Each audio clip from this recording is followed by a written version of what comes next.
नमस्कार दोस्तों। आज मैं आपसे एक बहुत ही महत्वपूर्ण विषय पर चर्चा करूंगी। यह विषय है कर्मयोग।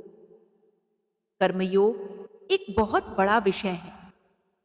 भगवत गीता कर्मयोग का ही संदेश देती है। कर्मयोग का अर्थ है कर्म करते हुए आत्म संतप्ति से जुड़ना। अर्थात आप जो भी कार्य करें उसमें संतोष प्राप्त करें।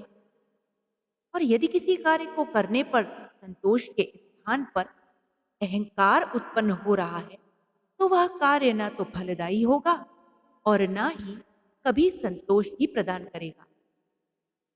हर एक कार्य करते समय हमें यह नहीं भूलना चाहिए कि हम इस चराचर जगत में मात्र एक माध्यम हैं। हम कर्ता नहीं हैं।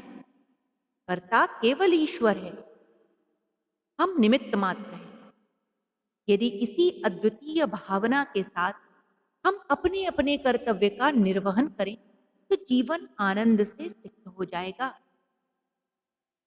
एक व्यक्ति एक सुंदर बाग लगाता है। बड़ी मेहनत के बाद उसमें फल फूल आदि निकलते हैं। वह व्यक्ति पहले तो उन्हें देखकर आनंदित होता है, परंतु कुछ पलों के भीतर ही जब लोग उसकी प्रशंसा करते हैं, तो वह अहंकार से भर उठता है। उसमें मैं की भावना जागृत हो जाती है। वह सोचने लगता है, यह बगीचा मेरा है, इस पर मेरा ही अधिकार है। मैंने इसे बनाया है। मैं इसका स्वामी हूं। मैं इसका करता हूं। कुछ समय बाद उसे किसी का अपने बाग में आना भी अच्छा नहीं लगता है। ना ही वह किसी को अपने बगीचे से फल फूल या सब्जियां लेने देता है। धीरे धीरे बगीचे में आने वाले पक्षी, भ्रमर, तितलियां भी उसे अच्छे नहीं लगते। वे पक्षियों का वृक्ष पर बैठना भी बंद कर देता है। ताली बजा बजा कर डंडे से पक्षियों को उड़ा देता है। धीरे धीरे जब उसके बगीचे में पक्षी, भ्रमर, तितलियां आदि नहीं आई और न ही उसने उन फल फूलों को ही तोड़ा, तो उसका बगीचा मुरझाने लगा। वह यह भूल गया था कि प्रकृति में हर एक क्रिया ईश्वर द्वारा ही संचालित है।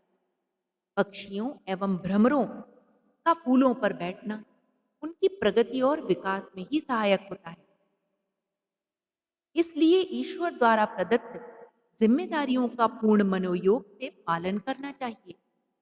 अपना कर्म करना चाहिए और कर्म फल से आनंद और आत्म संतोष का अनुभव करना चाहिए। यही सच्चा कर्मयोग है। गीता वचन है, कर्मण्येवाधिकारस्ते मां फलेषु कदाचन मां कर्म फल हेतुर्भूर्मा ते संगो